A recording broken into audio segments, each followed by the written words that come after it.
Today, we're diving into a huge shift happening in our digital world.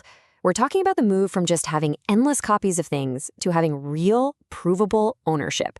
And trust me, it's a change that's redefining what it even means to own something online. So let me ask you something. Think about a digital photo you took. You post it online and bam, in seconds it's screenshotted, it's downloaded, it's shared 1,000 times. So who actually owns the original, right? This simple question gets to the very heart of a problem with the internet. It's been pretty much impossible to prove you own something that can be perfectly copied in an instant. And that's the core challenge we're going to unpack first. Let's call it the problem of digital copies. It's a weakness that's been built into the internet right from the very beginning. You know, the internet's best feature, being able to share things so easily, is also its biggest flaw when it comes to ownership. A photo, a song, a document, you can duplicate them perfectly with absolutely zero loss in quality. It's not like a physical painting where there's only one single verifiable original. This paradox has always been the rule, but a new technology is completely rewriting those rules. So, how in the world do we solve this? Well, the answer lies in a technology that was pretty much designed for this exact problem. And that brings us to our second section, blockchain, the digital proof of ownership. All right, so what is blockchain?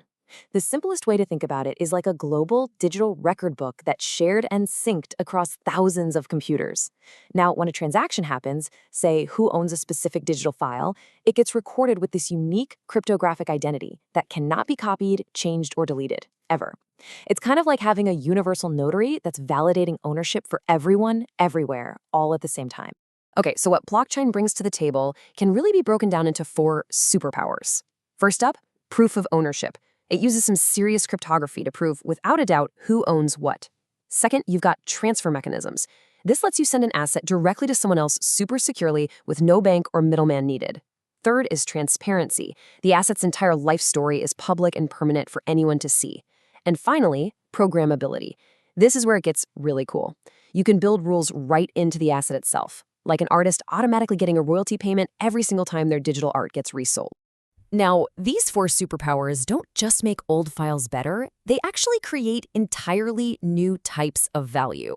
And this is where we start to see the rise of a new generation of digital assets.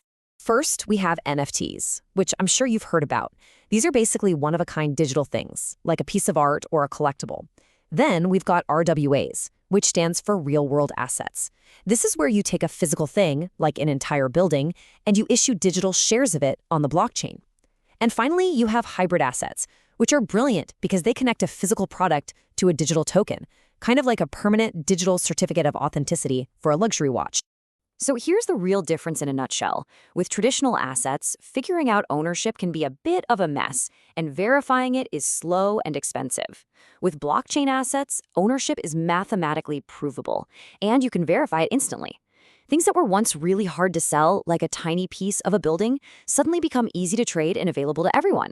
The big takeaway here is this. We're moving from a system that's based on trusting institutions to one that's based on cryptographic truth. Okay, that's enough of the theory.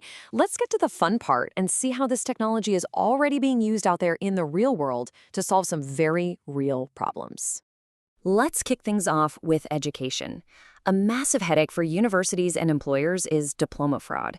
I mean, it's shockingly easy to fake a paper certificate, which makes it super hard to actually verify if someone's qualifications are legit. The blockchain solution here is just so elegant. A university issues the degree as a secure, unfakeable NFT. An employer can then check if it's real with a single click. No phone calls, no lengthy background checks. And for the graduate, their diploma becomes this permanent, portable piece of their digital identity they can take anywhere. Now let's jump to a totally different industry, real estate. For most of us, investing in a big commercial building or a fancy apartment is just not going to happen. The cost is too high, and the whole process is incredibly complicated. This is where a really cool idea called tokenization comes in. You take the ownership of a physical building and you divide it into thousands of little digital tokens, or shares. This means tons of people can invest, at whatever amount they're comfortable with, from a huge institutional investor to just a small personal stake. The result is just incredible.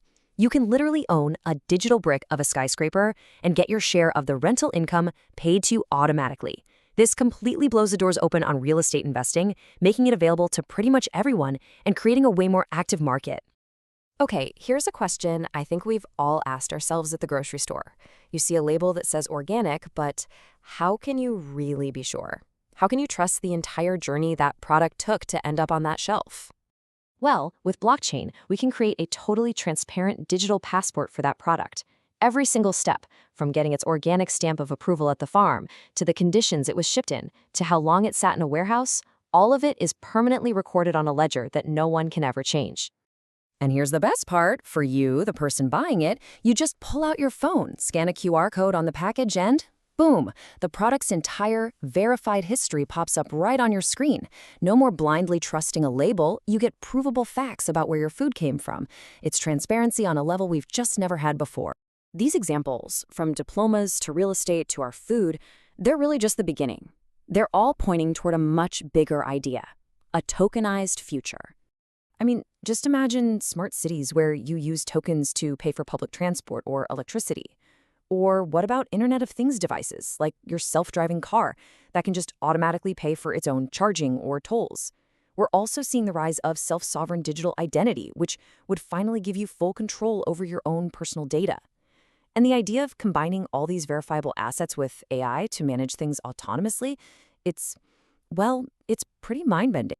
So, I'll leave you with this question to think about. From the title to your car and the deed to your house, all the way to your university degree, what in your life is so valuable that it deserves its own secure, verifiable digital twin? The answer to that question is already shaping the future of ownership, and it's transforming our digital world from one of infinite copies to one of provable truth. Thanks for tuning in.